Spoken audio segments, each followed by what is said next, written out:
Елате с мен да си направим пикник в багажника на Смърфа. В момента се намираме в една хижа на средата на гората. Исках да си направя истински пикник навън, но навън вали. Ще започнем с приготвянето на зимнина. Ела съм точно 2 лимолавки.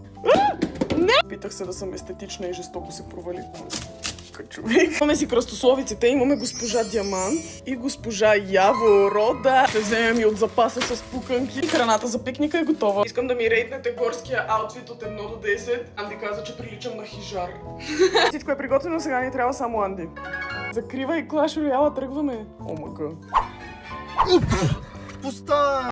Карай! Хора, намерихме перфектния горски спот. Сега проблема е, че багажника на Анди е пълен с лава бер картички. Трябва да ги съберем в плика, от който реално се изпадна. Вече имаме изчистено платно и трябва да бутнем задните седалки напред. О, мъга, чакай. Цак, айде! О, мага! Давай, напред! Айде за мекотите. Отдяло едно. Бързо, бързо, бързо! Пъши! Бързо! Пау! Изглежда страхотно. Сега най-важното. За всички, които казват, че лимонадата се пие само през лятото, хора. Какво лято? Какво лято? Лимонадата пак ще ми бъде вкусна.